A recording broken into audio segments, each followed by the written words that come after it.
Okay, so let me give one more perspective, and that is something motivational speakers usually give when they talk about flow state. So they talk about flow state being in the middle. Okay, when what is mean by being in the middle? So if if your life is boring, okay, you're not happy with your life because you're not able to get to where you want to. It means the challenges that you have are not tall enough for you to work hard, and that is why you're lacking. That is why you're not able to work hard. You're not working hard, and they are not basically propelling you enough or giving you sufficient exposure so that you can prosper and go forward. So that is one thing. On the other side, if you have too humongous a challenge, or you have work life or life where you're always struggling, you are too stressed out, it means you are exposed to a life where you are not able to hold on to your ground. And if you are in that state, you can also not get into the flow state as well because you're struggling. So it means you have to lower your challenges. So on one side, if your life is really boring or you are not able to achieve things, maybe you have to do things differently. You have to look at different challenges. And at the same time, if your life is too stressed out, you have to perhaps change your jobs, change your environment, change things so that you are doing something that you are meant to do, something that you're good at, maybe something you are passionate about. Maybe you're in the wrong job. Vikas, so are you saying that it's best to, in place of changing your mindset, change the environment around you? Yes, because everything also is based on how we receive things. So unless you get into Zen state or trance state where you're not impacted by anything, right? Either you develop those habits where you're not impacted by someone who's a negative person around you, who's giving you negative beliefs or limiting beliefs, right? Or someone who's telling you, oh, you're not good enough, you're only good for this. Unless you make yourself I would say you develop resistance to that. It's better that you be in a company of people who really appreciate you, who see you for what you are, the value that you bring. And at times we attach too much of importance to not the right things, but the means of things. Let me tell you what I mean by this. When we think of love, understanding, appreciation from people, we look for these things: love, appreciation, understanding, care, respect. But then we attach these to a person. We want that from a person. And when we want a person to do that, that is where we are limiting. We are actually looking for love, understanding, care, respect, compromises, care, everything. These are the aspects we are looking from a relationship, but then we want all of that from one person. And that is where we fail. Most of the people you will meet where they are talking about relationship. For them, all these things are what they're looking for, but then more important for them is to get from a specific person. I want to get this person back in my life. I want him or her to love me. And that is where the problem happens. So at times, that is why I'm saying the expectation that we start with is really, really important. We have to be really clear about what we want. Are we looking for a person or we are looking for qualities? Exactly. On the same path. When we are looking for something, some event in our life, are we looking for some particular things or we are ignoring certain things? Are we ready to take the negative aspect of things? Like, for example, I'm manifesting a job, I'm looking for a job, I am happy getting a job, but am I ready to deal with the politics that come with it? Am I ready to deal with maybe the horrible boss or politics in the office or other hard things that come with the job? Maybe after 6 months, we'll again crib and say, okay, I want a better job, I want better salary, I'm not appreciated here. I now want a job with this where I am appreciated. And that is what we've been doing. We run from one place to other. And unless we understand and have the right expectation, we'll keep running and we cannot be in a flow state. Because we are changing our definition and understanding of things. So that is why I'm focusing too much, and I know I'm kind of sounding like a broken record here. Like, what is the flow state, and how do we get there? Because for me, having the right expectation, the right understanding, is more important than actually the path to go there. Once we have the right expectation, it becomes much more easier for us to go into flow state.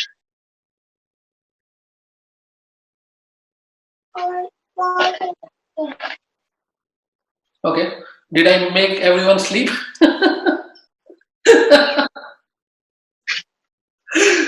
You didn't make me sleep. I was writing down some of your comments Okay. so I can have them to reference. Thank you.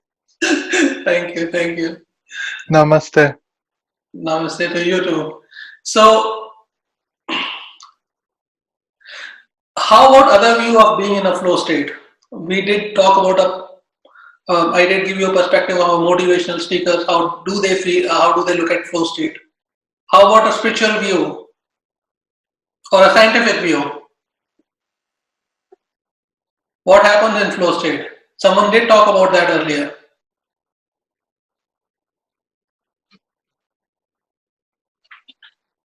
Anyone who has science major or interested in science, biology, maybe?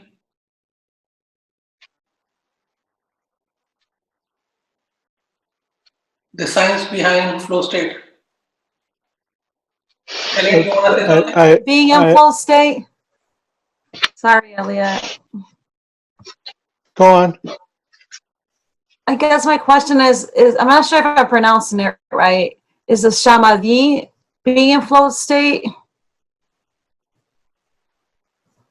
Can you repeat, Lorena? I might not be pronouncing it right. I think that's the way you say it in Spanish, but I thought that was the way you said it in English too.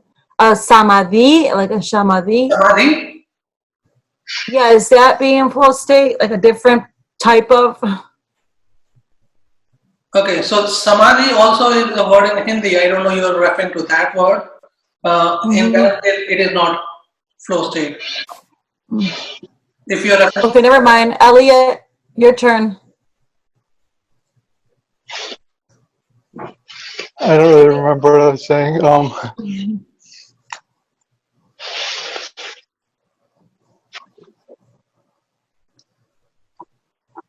I'm just making sure I heard correctly. I wrote down being okay with expectations is an easier way to get into flow state. Because? Yeah, and having the right expectation, yes. So I was asking, is anyone who understands body science and can tell the benefits of being in a flow state? Oh yeah, now I remember what I was going to say. I was going to mention that it brings about a synchronicity within one's mind and body and the whole flow of everything. Like say someone is experiencing lack of sensation of touch in their right leg. Meditation has been studied and shown and proven to help recirculate new and fresh blood to said area, and then their sensation comes back. Absolutely. Thanks for that, Elliot. Sure. In fact, if you read scientific perspective behind flow state or how they define, they say that when we are in a flow state, our body releases 5 different chemicals, and all of them are responsible for either making us happy. Hey, Karen, is that your cat?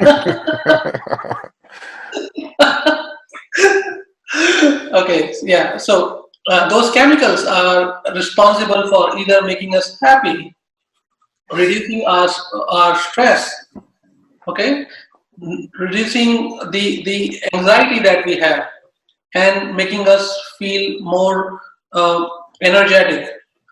There are 5 different chemicals that our body releases. There are numerous studies on meditation, mindfulness.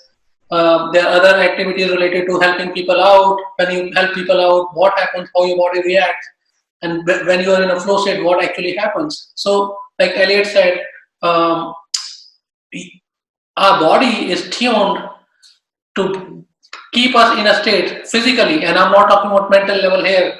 I'm talking about physical aspect of being in a flow state. You feel happy. You feel more energized.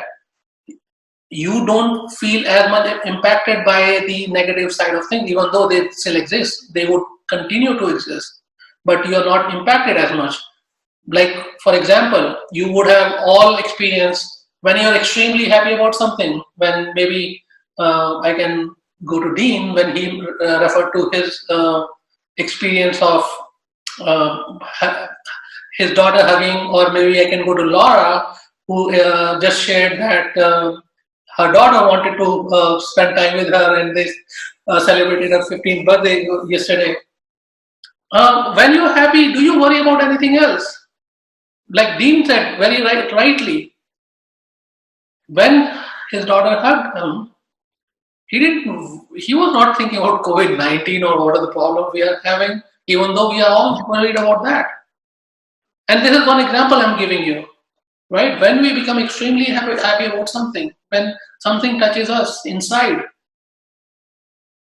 we automatically go in a state where we don't care about some of the negative aspect of life, even though they do exist. And that is what I mean by being in the flow state. And that is what I meant when I said we have to start with the right expectations.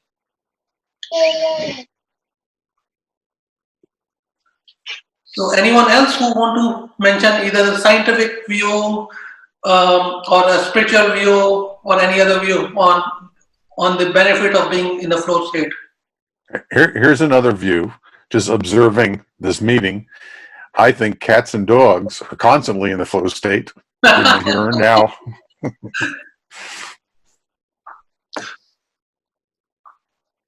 That's pretty good. Okay, anyone else on the benefits of being in a flow state? When we are in a state of, when we are in this state, do we want to take advantage of it to take advantage for, to ask for what, we're wanting to attract at this time of our lives, Can we use that time to take advantage to, either pray or ask for something that you're looking for?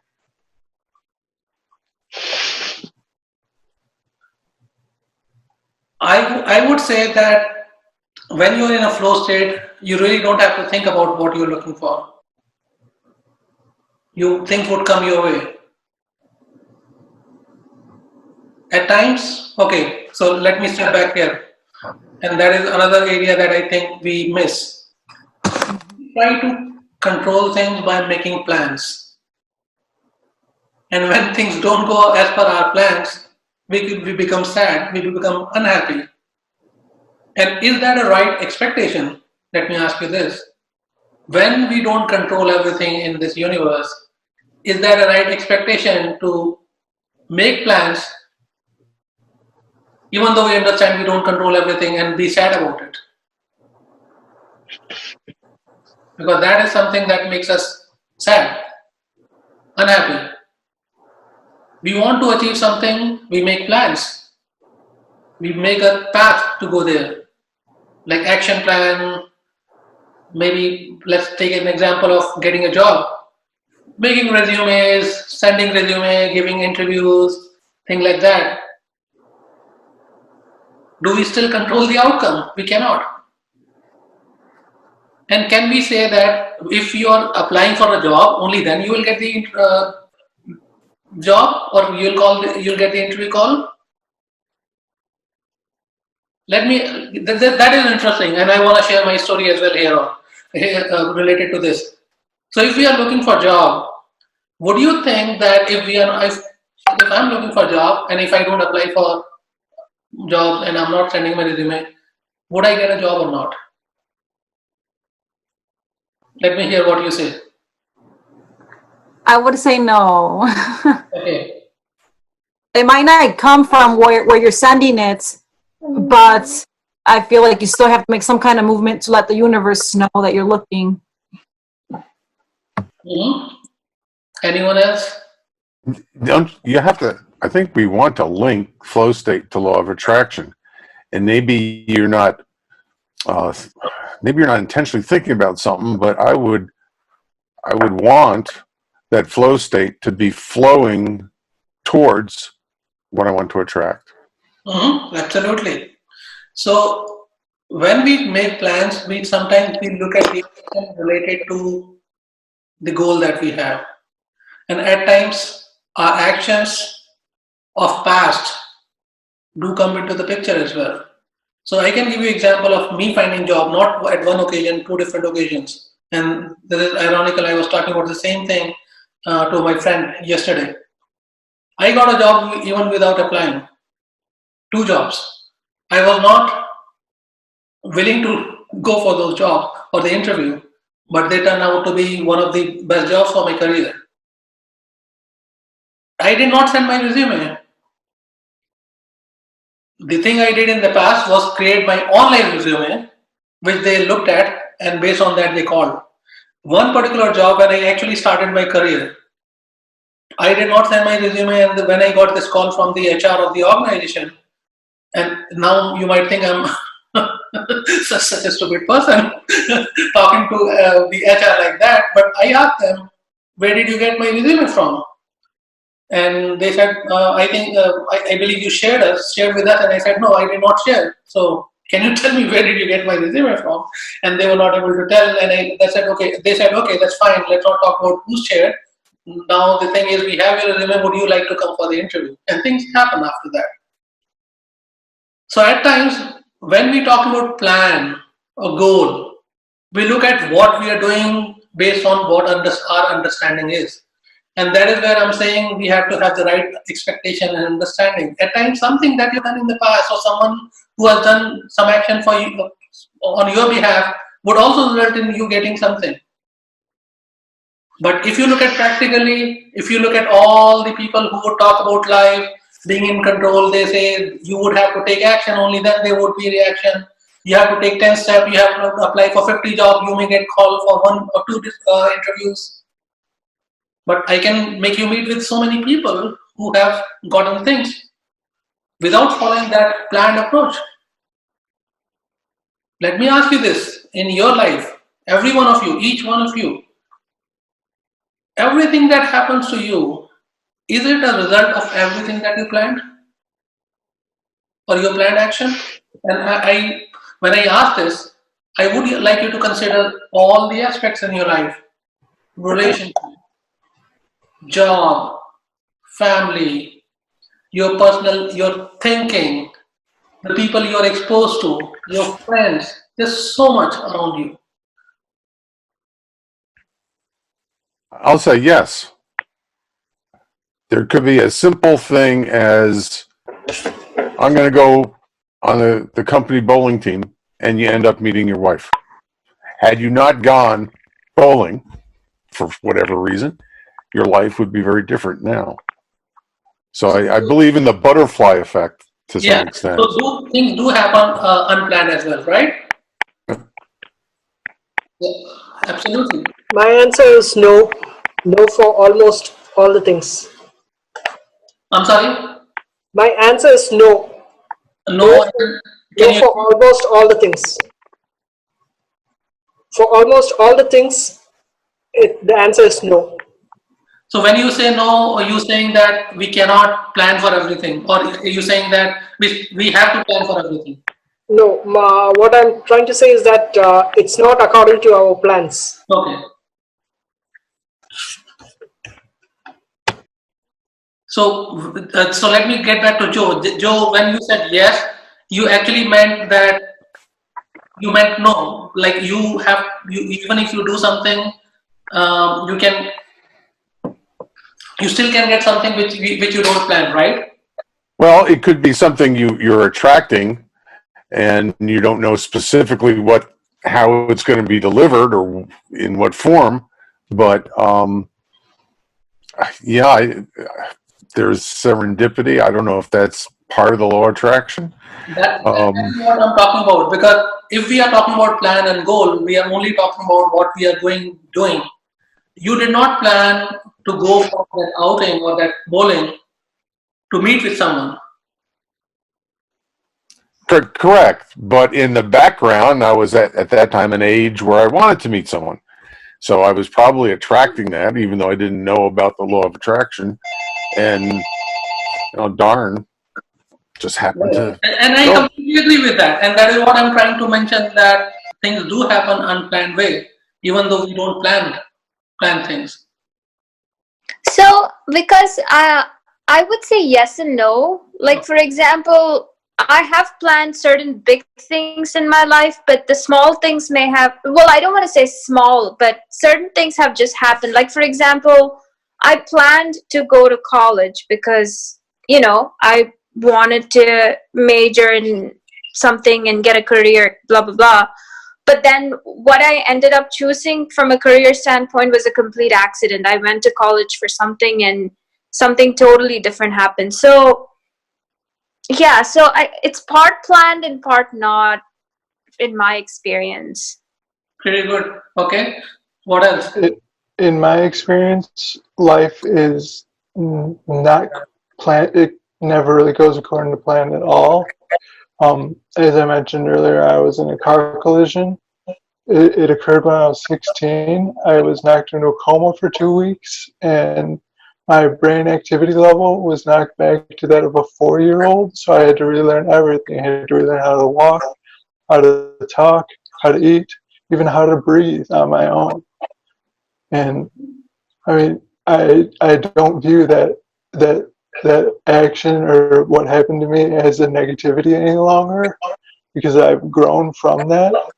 And if the crash never happened, I would not have met so many great and generous people, and I would not be living with the mindset and concepts that I have today. Okay. Pretty good. Anyone else? Can you repeat the question just to? Okay. I'm still talking about whether unplanned things can happen. Can we always plan for things?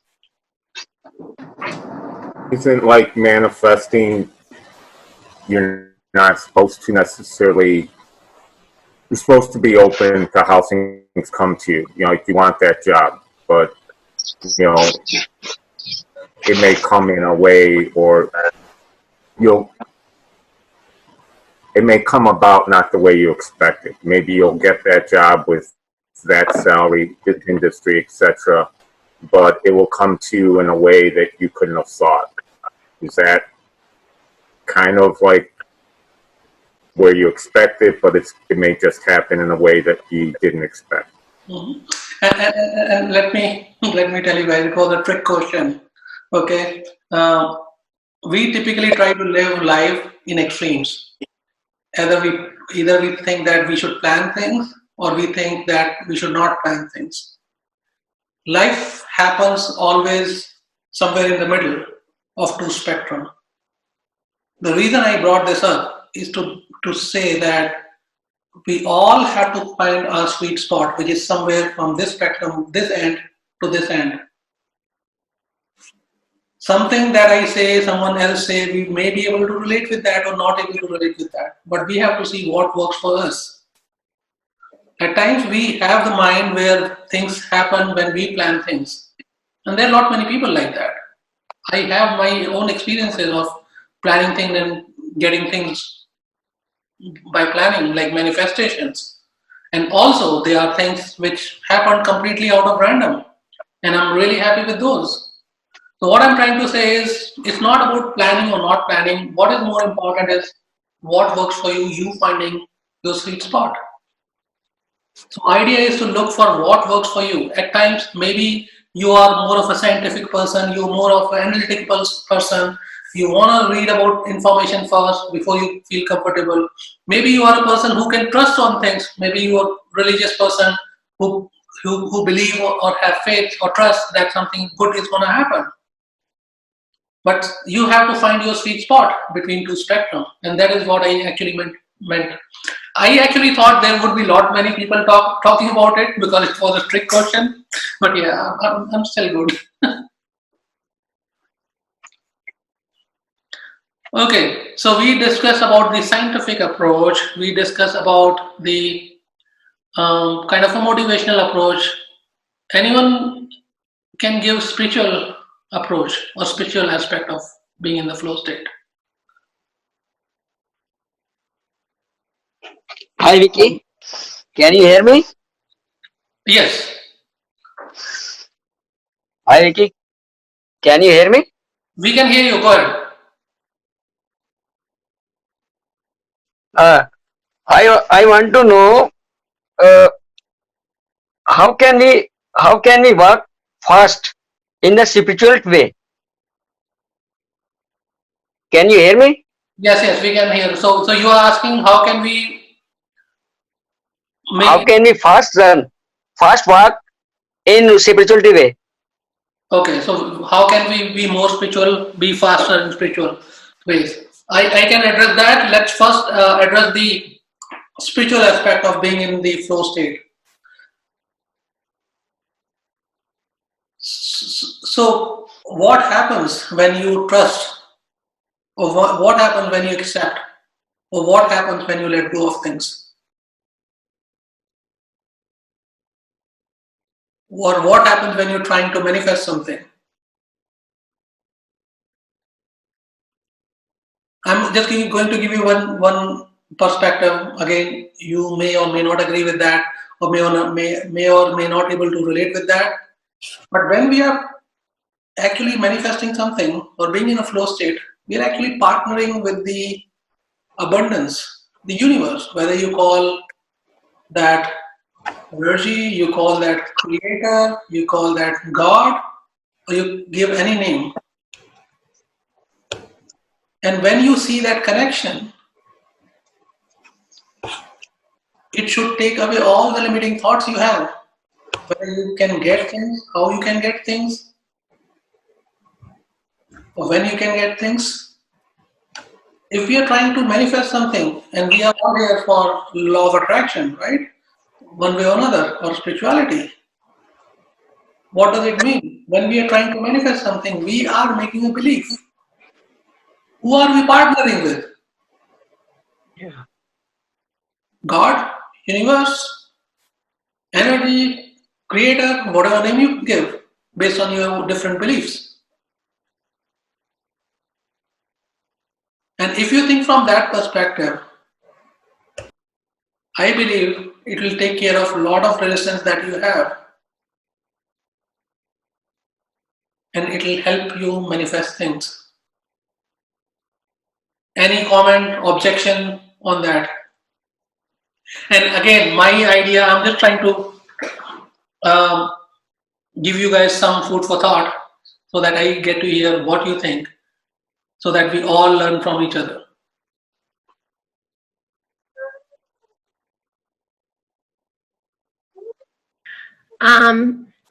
Okay, so I'm a pretty spiritual person, and I do feel that that's when I'm in a state of flow each morning, when I spend time in prayer. And that is actually when I'm outside walking my dog every day. That is when I spend my time in prayer and give everything up to Him. And it's hard to completely let go of control, but I do that quite a bit and give it up to God. And I do feel that that helps me in every aspect of my life and my day-to-day life. I just found something by this man named Gary Combs, and he tries to explain the state of flow in a religious perspective, if I can read it for a sec. It says, as a student of the Bible, I've been learning and speaking about this idea of flow for several years now. It seems to me that it happens as long as we let it, as long as we don't dam it up. We can build dams in our life in two places that can prevent flow. The first is between us and God. If we aren't open to God, his life can't flow to us. The second place we can stop it is when we don't open our lives to others. We become like the Dead Sea, all inlets and no outlets. The picture that I have in my mind is of one hand open to God and one hand open to others. As long as I keep both open, I experience the state of flow. I feel God's pleasure when I let Christ's life flow to and through me to others in joyous generosity. I kind of thought about that too. I'm thinking about flow and how everyone's, we're all talking about it being within us or whatever, but if it's flow, isn't it constant and current through to others? And so that, I don't know, listening to that, I think helps. If you're open, it can flow through all of us. I don't know. No, you're good. You're pretty good. Okay, that's my 2 cents. Okay, thank you. I'm reading some comments here. Laura mentioned about repeating the last concept. Laura, would you mind asking your question differently? I don't know if I understood you correctly.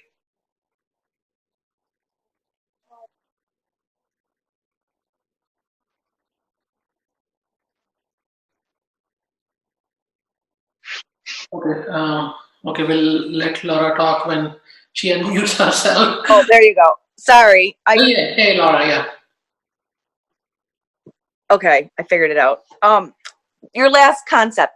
Can you just kind of summarize that last concept before? You mean the partnering with the abundance, the universe, basically? Yes. Okay. So when we are manifesting, it actually is being a partner with either you call them that creator, God, universe, energy, whatever name you want to give. You're actually partnering with that. And if you think from that perspective, it'll help you get rid of all the limiting thought that whether you can get things or not, whether you are entitled to get things or not, is there something for me or not? Because you are partnering with something, someone that has abundance and can give you what you want. Love it. That's another way of looking at it. And if you look at it from that perspective, and Diane also gave one perspective from, I think it was from a book, or was it from Bible? I'm not sure. Diane, not from the Bible. Okay, yeah. So it is basically thinking about that connection. If you remember in the last meeting when I was presenting on techniques, different techniques of law of attraction and some spiritual techniques, one of the things I did mention under spiritual headings is connecting with the source, or actually connecting with the power. And if you feel connected, again, it may be alien concept for some people who are spiritual, they may be able to relate with that.